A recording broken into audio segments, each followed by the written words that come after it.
Bismillahirrahmanirrahim. Alhamdulillahi Rabbil Alamin. Wassalatu wassalamu ala asyrafil anbiya'i wal mursalin. Nabiyina Muhammadin wa ala alihi wa sahbihi ajma'in. Assalamualaikum warahmatullahi wabarakatuh. So ngayon insyaAllah, pangalawang aralin sa batayan ng Muslim sa paniniwala at pagsamba. Page 20. Page 20 na tayo, alhamdulillah. Tauhidul Uluhiyah at ang Tauhidul Asma'i was Sifat. Sa Tauhid, nauna nga na tinatalakay palagi ang Tauhidul Rububiyah dahil ito ay tumutukoy sa mga kapangyarihan ni Allah. At ang Tauhidul Uluhiyah ay susunod dahil ito ay resulta ng pagiging Panginoon ni Allah. Na tayo ay sumasamba sa Kanya lang humihiling, nananalangin, dahil siya naman ang may kapangyarihan sa lahat ng ito. At sumunod yung Tauhidul Asma'i was Sifat, kaisahan ni Allah sa Kanyang mga pangalan at mga katangian. Ngayon, siguro itatanong nyo, bakit hinihiwalay pa yung Tauhidul Asma'i was Sifat doon sa Tauhidul Rububiyah? Kasi yung Tauhidul Rububiyah, tungkol lang din naman yun kay Allah sa Kanyang kapangyarihan. Pero bakit nakahiwalay yung Tauhidul Asma'i was Sifat? Nakahiwalay yung Tauhidul Asma'i was Sifat kasi yung mga pangalan at katangian ni Allah ay inuunawa natin sa parehong Rububiyah at Uluhiyah. Okay? Inuunawa natin yung mga katangian ni Allah sa Kanyang pagiging Panginoon, sa Kanyang kapangyarihan, at sa Uluhiyah, kung paano natin siya kikilalanin bilang Diyos at kung paano tayo makikitungo sa Kanya. Sa mga layunin, sabi isang oras daw itatagal nito pero hindi naman natin nasusunod dito eh. Mga layunin, sa pagtatapos ng araling ito, magkakaroon ka ng kakayanan sa kapahintulatan ni Allah na may paliwanag ang Tauhidul Uluhiyah o tinatawag ding Tauhidul Ibadah.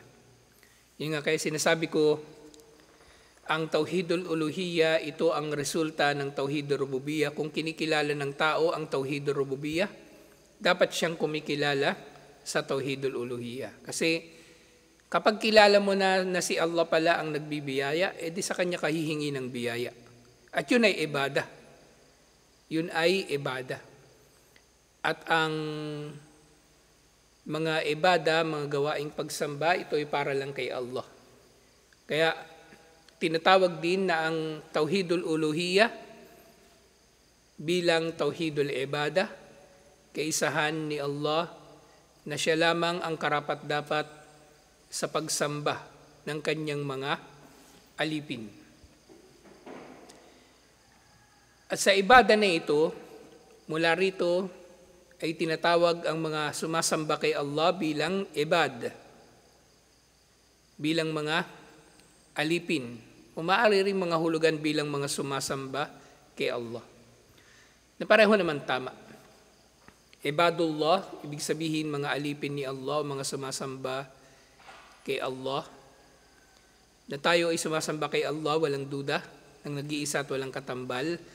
At ang pagiging alipin ng tao kay Allah, ito ay marapat lamang bilang relasyon ng tao sa kanyang Panginoon.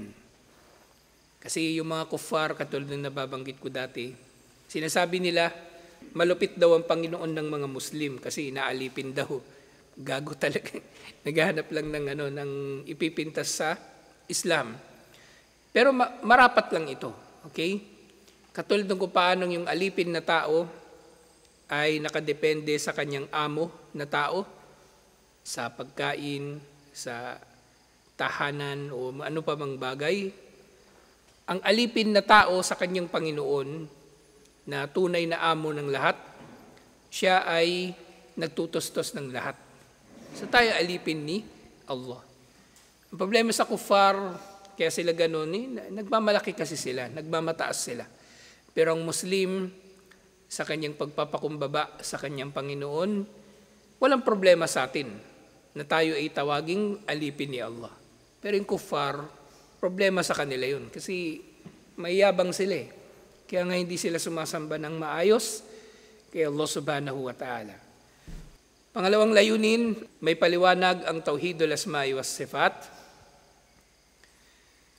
Ang asma, ibig sabihin mga pangalan. Ito yung plural ng isim. Isim, isang pangalan. Asma, mga pangalan.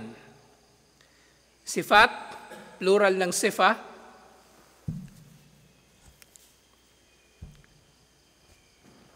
Na ang singular niya ay sifa at ang plural nito ay sifat. So technically, ang Tauhidul Asma'i was Sifat, kaisahan ni Allah sa kanyang mga pangalan at mga katangian. At magkahiwalay ito. Okay? Magkahiwalay ang mga pangalan at katangian ni Allah. Nalalaman natin yung 99 na names, 99 na pangalan ni Allah na nababanggit sa hadith. Siyempre, nababanggit sa Quran ang marami sa mga ito. Ibig sabihin yung hadith na tumutukoy na si Allah ay merong 99, sa hadith nababanggit yun. Pero yung mga pangalan niya, lahat ay nababanggit sa Quran. Hiwa-hiwalay nga lang. Hiwa-hiwalay. Lahat ng pangalan ni Allah ay merong kaugnay o kaakibat na sifa. Lahat ng pangalan ni Allah ay tumutukoy sa isang katangian. Halimbawa yung Ar-Rahman at Ar-Rahim, ito ay may kinalaman sa kanyang rahmah o habag. Ang kanyang Ghufran, di ba si Allah, sinasabihan natin o nananalangin tayo sa kanya ng Ghufranak, paglabas ng CR, Ghufranaka wa ilaykal masir, patawarin mo kami sa iyo ang aming pagbabalik. Mula doon sa katangian ni Allah na Ghufran, siyempre nandun yung pangalan niya na Ghaffar, Al-Ghaffar at yung Ghafur. Kaya mayroong pangalan Abdul Ghaffar o Abdul Ghafur. Ganon. Pero hindi lahat ng katangian ni Allah ay mayroong kaakibat na pangalan. Okay? Hindi natin tinatawag si Allah sa mga pangalan na yun. Halimbawa, si Allah nagagalit. Diba? Nagagalit si Allah. Yan sa Quran, di ba, gayril magdubi alayhim, hindi sa landas ng iyong mga kinamuhian o kinagalitan, yung mga Hudyo. Magdub. Ibig sabihin, nagagalit si Allah sa mga magdub na ito. Pero walang pangalan si Allah na gadib. Wala. Wala siyang pangalan na magagalitin. So lahat ng pangalan ni Allah puro positibo na mga pangalan, alhamdulillah. Na itong mga pangalan ni Allah, nabanggit na natin ito nung nakaraan, hinahati ito ng, hindi pala yung pangalan, mga katangian ni Allah, hinahati ito ni Allah o hinahati ito ng mga scholar, hinahati ng mga scholar ang mga sifa ni Allah sa mga sifatul kamal at sifatul jalal. Sifatul kamal, ibig sabihin sifa o katangian ng pagiging kumpleto at perpekto, at sifatul jalal, mga katangian na tumutukoy sa kanyang pagiging marangal, makapangyarihan. Yung pinagkaiban nilang dalawa, ang sifatul kamal, mga katangian ng pagiging perpekto, kapag na ririnig ito ng tao o naiisip ng tao, napapalapit siya kay Allah. Kumbaga na napapalapit siya kay Allah, na naghahangad siya ng biyaya ni Allah, naghahangad siya ng lahat ng kabutihan mula kay Allah. Yun yung sifatul kamal. Whereas yung isa pa, yung sifatul jalal, ito ni mga katangian ni Allah na tumutukoy sa kanyang kapangyarihan na magparusa, magtuos na kapag naririnig ito ng tao, katatakutan niya si Allah. Mapapalapit din siya kay Allah kasi la malja'a illa ilallah. Walang matatakasan liban na lang patungo kay Allah. Kaya nga yung takwa natin, di ba? Yung takwa kay Allah, yung takot kay Allah, hindi naman to nagtutulak sa tao palayo kay Allah. Dahil sa takot ng tao kay Allah, mas lumalapit siya kay Allah. So yun yung basic na pinagkaiba nila. Yung sifatul kamal, kapag narinig mo ito ay nararamdaman mo ang habag ni Allah. At yung jalal, nararamdaman mo ang kapangyarihan ni Allah. So panghuling layunin, malaman mo ang pagkakaiba ng Tauhidul Uluhiyya at Tauhidul Asma'i was Sifat. So magkaiba nga sila. Magkaiba silang dalawa. Bagaman meron ding kinalaman sa isa't isa. Lahat ng Tauhid ay may kinalaman sa isa't isa. Masasabi rin natin na ang Tauhidul Asma'i was Sifat ang magiging dahilan na magiging tama ang pag-unawa natin sa Tauhidul Uluhiyya. Masasamba lang natin si Allah ng tamang pagsamba kung tama nating nauunawaan ng kanyang mga pangalan at mga katangian. Magagawa lang natin na sambahin si Allah ng tamang pagsamba kung naiintindihan natin ang kanyang mga pangalan at mga katangian. Kasi doon pa lang sa mga pangalan niya, halimbawa, yung sa aya, walillahi asma'ul husna fadu'uhu biha, si Allah ang nagmamay-ari ng pinakamagagandang mga pangalan, kaya manalangin kayo sa Kanya sa pamagitan ng mga ito. So kung alam mo yung mga pangalan ni Allah, na siya pala yung Al-Ghafur, siya yung Ghaffar, kapag hihingi ka ng tawad, maaari kang manalangin kay Allah, Ya Ghaffar, Ya Ghafur, o mapagpatawad, pwede kang manalangin sa Kanya sa ganong paraan. Kung hihingi ka ng biyaya, anong pangalan ni Allah? Yung Razak. Iba yung Wahab. Ang Razak, yun yung may kinalaman sa risk. Yung Wahab may kinalaman din sa pagbibigay. Yung Wahaba, di ba, yung ibinigay. Ibinigay niya. Or yung riz tagapagtustos. O, mas tama kung hihingi ka ng biyaya, yung Razak. Yung Wahhab, pwede mo siyang gamitin sa yung paghiling ng gabay doon. Halimbawa doon sa aya, Rabbana la tuzigh qulubana ba'da idh hadaytana wa hab lana min ladunka rahmah innaka antal wahhab. Panginoon namin, huwag mong ililigaw ang aming mga puso matapos na kami ay iyong gabayan. So mas specific yung Wahhab kaysa doon sa Razak. Yung Razak, mas malawak. Yung Wahhab, maaaring matukoy lang to sa ilang mga bagay. Pero yung rizq ni Allah, mas malawak. Parang yung Rahman at Rahim. Di ba pareho siyang galing sa rahma, sa biyaya ni Allah? Pero yung Rahman, katulad sinasabi, Allahu Rahmanun bil ibad, si Allah ay mahabagin sa lahat ng mga nilikha.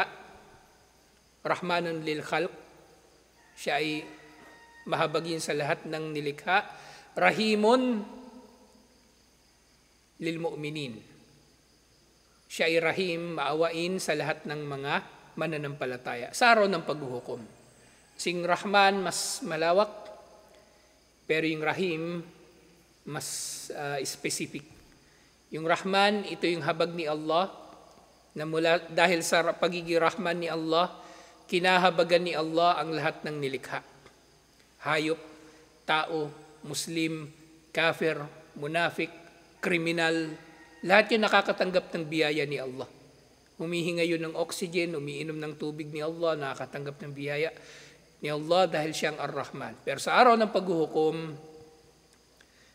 iiral lang kanyang pagiging Ar-Rahim na kahabagan niya ang mga mananampalataya, patatawarin ang kanilang mga kasalanan, at tatanggapin sila sa paraiso, inshallah. At yung iba na mapupunta sa impyerno, tatanggalin mo lang sa impyerno at papasukin sa paraiso, inshallah. So magkaiba sila.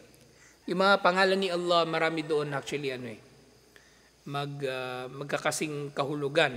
Pero kung pag-aaralan sa Arabic, yung mga pangalan at katangian ni Allah, meron silang mga subtle na differences sa bawat isa. Sing Wahhab, yung tama, tagapagbigay, pero meron siyang specific na paggagamitan, alhamdulillah. Sa kabuuan ng aralin, yung mga nilalaman ng aralin, yung matan, mga pagsasanay, at mga bagong salita at terminolohiya, katulad nung nabanggit dito dun sa unang chapter. Sabi dito, mga bagong salita at termino. Pero mas tama, terminolohiya.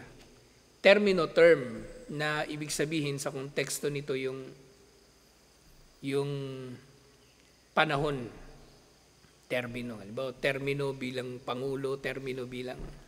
Pero kung sa terminology, mas tamang translation yung terminolohiya. Mas tamang translation yung terminolohiya. Nangangati ako pag mali yung translation. So, mas tama yung terminolohiya. Pero okay na yan. Pwede na yan, inshallah. Kasi pareho naman term sa English. Inshallah. Pwede na. Hindi naman to malaking pagkakamali. Katulad ng sinasabi ko dati. Hindi to pagkakamali sa akida o pagkaligaw. Kaya pag magtatama kayo sa tao, yun din. Tingnan nyo rin yung pagkakamali. Kasi may mga pagkakamali na pwede naman mapaumanhinan at meron pagkakamali na mali talaga. Okay? Hindi yung tutulad kayo sa iba, nagkamali lang ng spelling, popost agad sa Facebook, may X agad yung mukha mo. X, nagtuturo ng ligaw, kaligawan, ganun. Kinakailangang mapag-aralan ang unang aralin sa unit ng akida. So sinasabi dito, kailangan mapag-aralan yung Tauhidul Rububiyyah bago pag-aralan yung Tauhidul Uluhiyyah. Okay? So hindi ka pwedeng mag-grade 2 na hindi ka nag-grade 1. Mga ganung bagay. So kailangan madaanan yung basic, yung pundasyon bago tumuloy sa Uluhiyyah, inshallah. Kasi nga, yung Tauhidul Rububiyyah, doon natin higit na maunawaan ang uluhiyyah ni Allah. Ngayon, Tauhidul Uluhiyyah, page 21 na tayo. Pangalawa, Tauhidul Uluhiyyah, kaisahan ni Allah sa pagsamba sa Kanya. Kaisahan ni Allah, ito na yung literal na kahulugan ng Tauhid.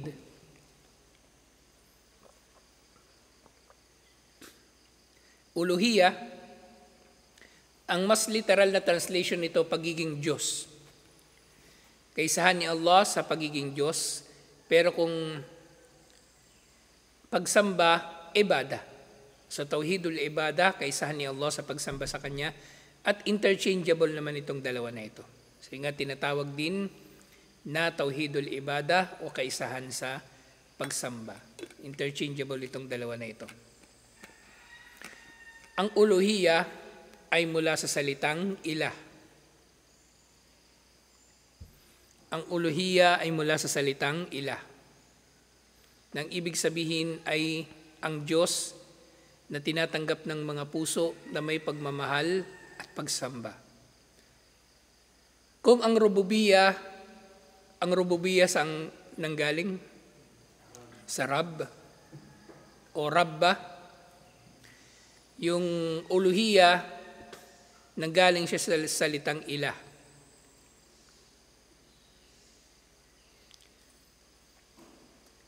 Yung ilah, noun siya, di ba?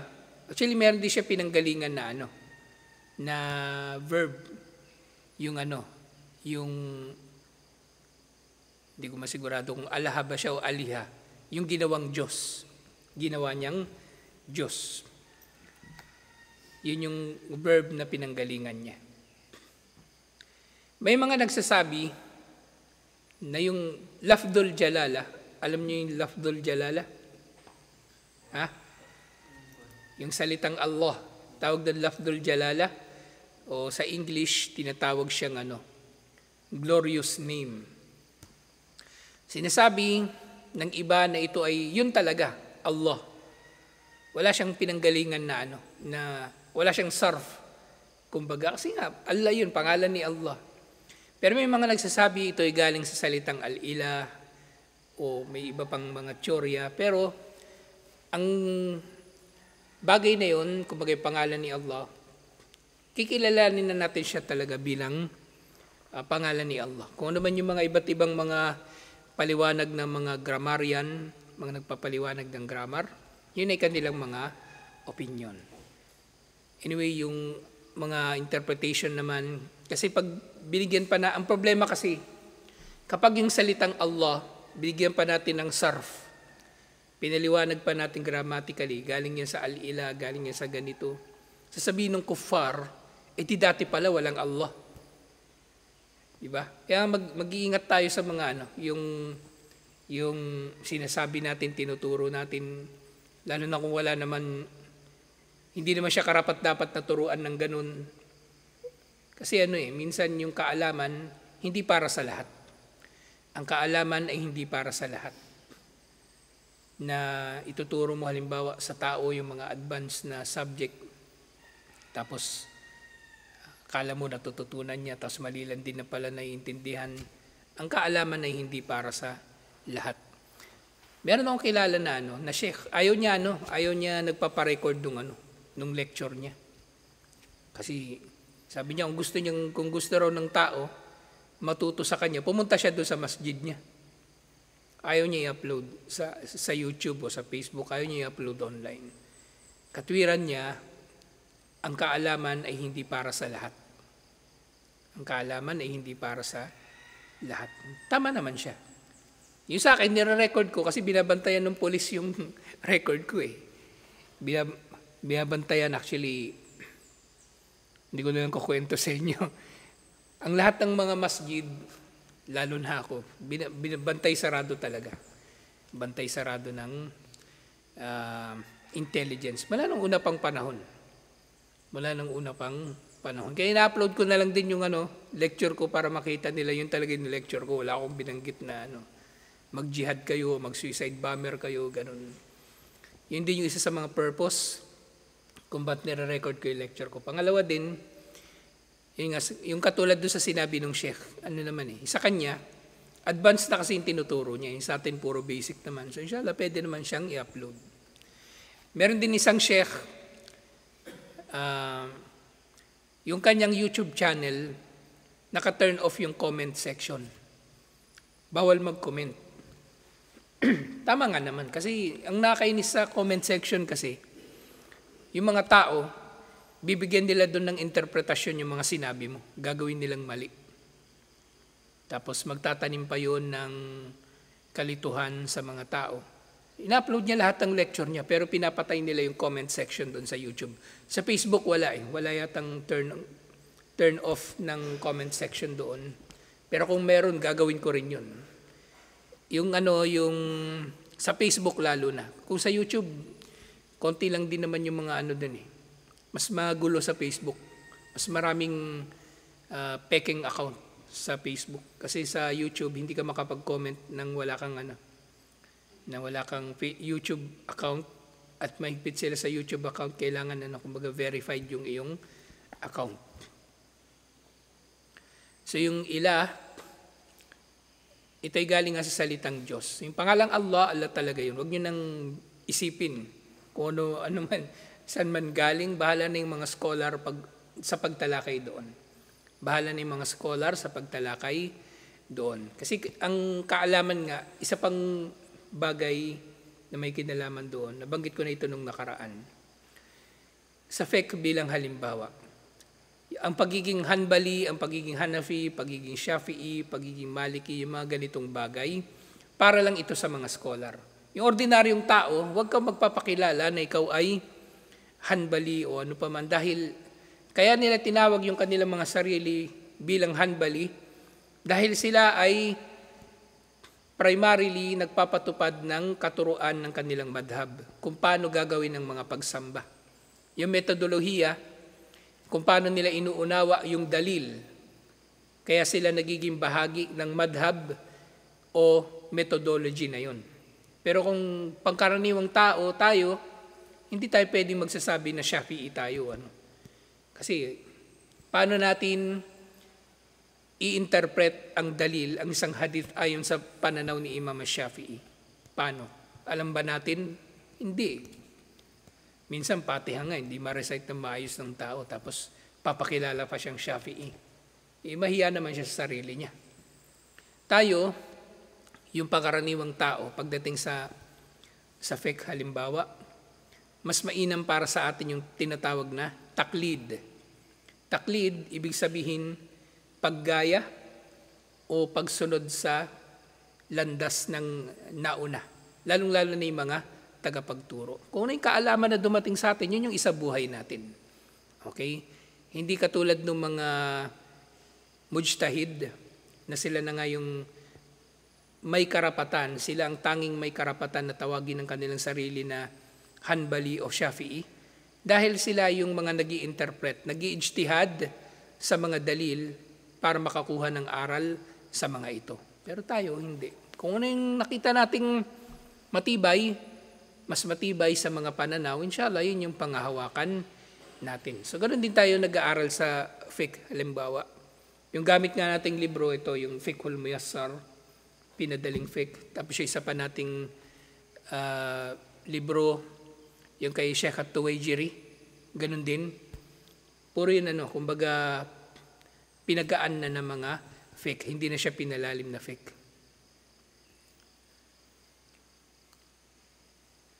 So si Allah ang tunay na Diyos na may karapatan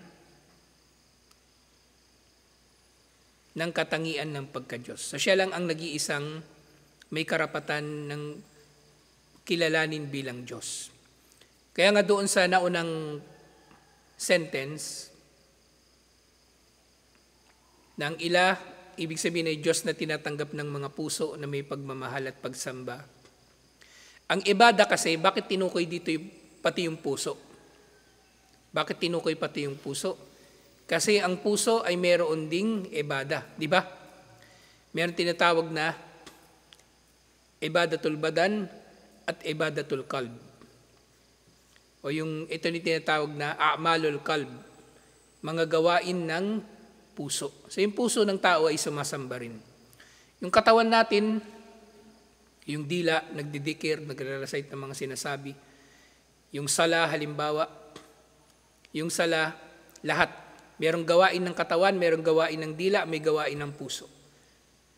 At yung mga gawain ng puso lang primarily, ito na yung taqwa, ikhlas, tawakkul, taqwa, takot kay Allah, ikhlas, pagiging dalisay ng layunin para kay Allah, tawakkul, pananalig kay Allah, raja, pag-asa kay Allah, at iba pang mga katulad nito. So, ang uluhiyya ni Allah ay ini-express natin, sinasamba natin si Allah sa pamagitan ng mga gawain ng katawan, dila, at puso. Na technically ito yung iman. Di ba? Al-imanu, Qaulun bil lisan, wa tasdikun bil janan, wa amalun bil arkan. Ang iman ay pananalita ng dila, pagpapatotoo ng puso, at pagkilos ng katawan. Kaya hindi pwede na yung tao ay mag-aangkin na siya may iman na hindi siya nagsasala. Dapat kompleto itong tatlo na ito. Okay? Sa kuffar, magaling sila mag-angkin ng iman kasi para sa kanila ang pananampalataya ay nasa puso. Para sa kanila ang pananampalataya ay nasa puso, not necessarily kinikilos ng katawan. Ganun yung pag-unawa ng kuffar. Kaya nga kung yung mga tao, yung mga Muslim na mga ngatwiran na hindi sila nagsasala pero matibay naman ang kanilang iman sa kanilang puso, walang saysay yun, kalokohan yun. Sa atin, pinaninindigan natin na ang iman ay dapat nasa puso, nasa salita at nasa gawa. Nasa puso, nasa salita at nasa gawa. Kaya ngayon mga munafik, oo, pinapakita nila may iman sila. May kita mo nga sila magsasalay. O may kita mo sila, bukang bibig nila lagi, subhanallah, la ilaha illallah. Puro dikir. Lalo na pag gano yun, yung manggagancho, puro Allah yung lilitaw sa bibig nun.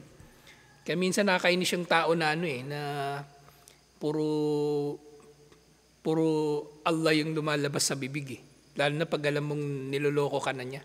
Sarap na lang sapakin eh. Kasi may taong ganun talaga na ginagamit nila yung pangalan ni Allah para manumpa sa kasinungalingan. Ginagamit nila yung pangalan ni Allah para manumpa sa kasinungalingan. At actually, yun yung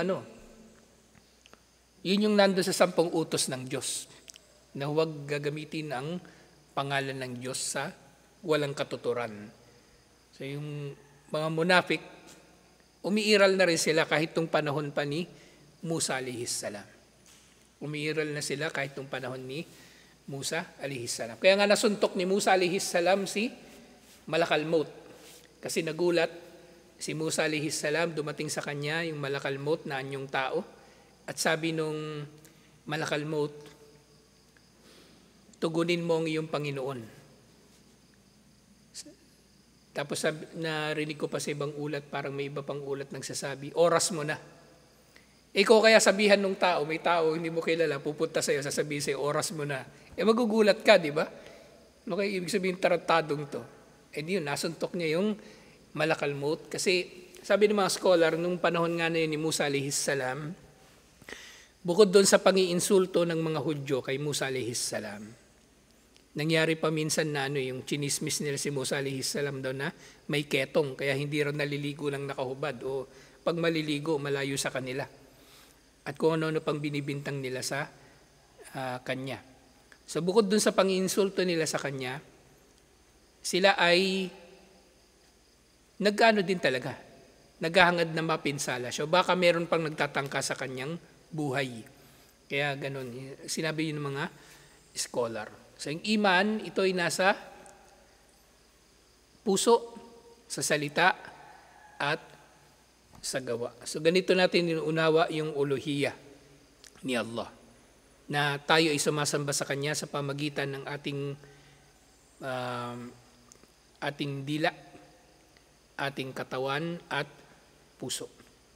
Sa sumunod sabi, ang tauhidul uluhiyya ay paniniwala sa kaisahan ni Allah sa pagsamba sa Kanya. So nga, tinawag itong uluhiyya dahil ang pagsamba ay kay Allah lamang nang nag-iisa at walang katambal. Kung kaya hindi maaring ibaling sa iba ang kahit anong uri ng pagsamba liban sa Kanya. Hindi natin maaring itutuon sa iba ang anumang pagsamba, malaki man o maliit. Di ba naalala niyo yung hadith, yung nagkatay ng langaw? Yun. So yung dalawang magkasama, napadaan sila dun sa checkpoint ng mga kupar. Hindi rin sila makakadana hanggat di sila makakapag-alay. Yung kasama pinatay kasi hindi siya nag-alay talaga. Nanindigan siya na hindi siya mag-aalay ng kahit ano. Yung isa,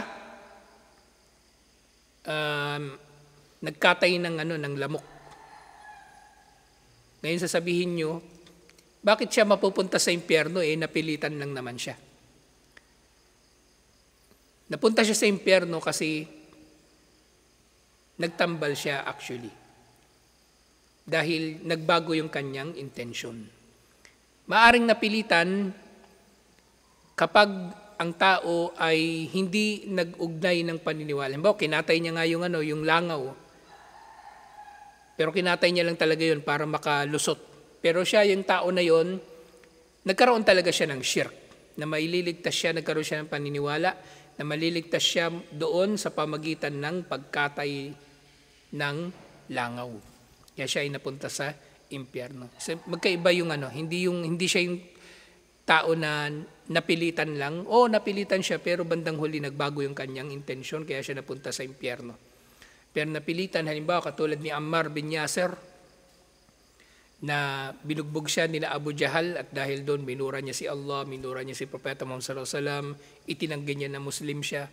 Kalaunan, pinatawad siya ni Allah at ni Propeta Muhammad sallallahu alaihi wasallam dahil napilitan lang siya. Yun yung tipo ng napilitan.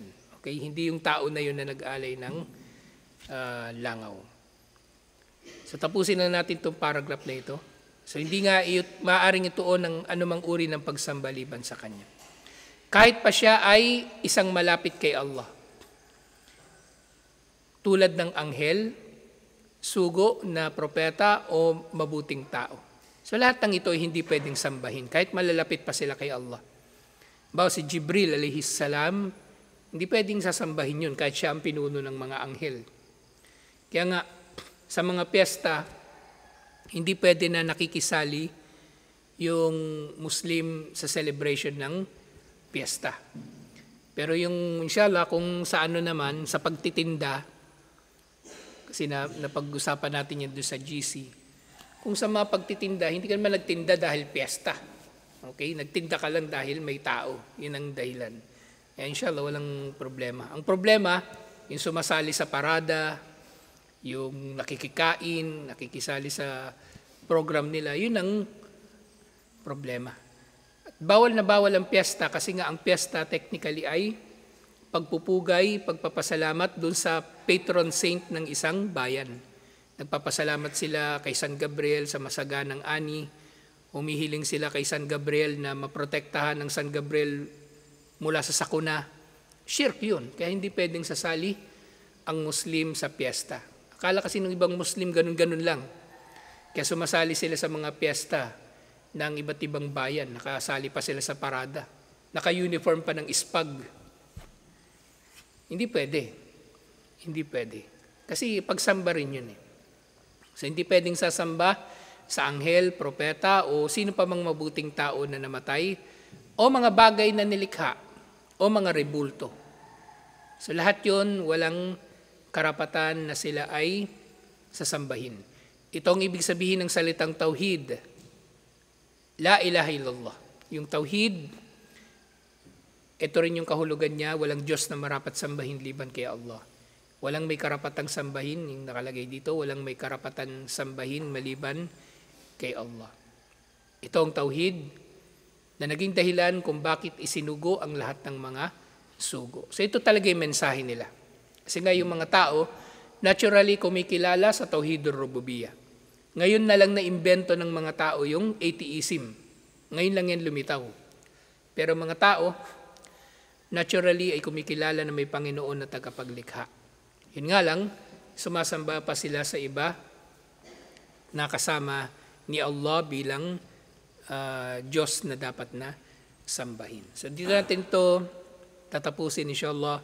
Itutuloy natin ito next week. Assalamualaikum warahmatullahi wabarakatuh.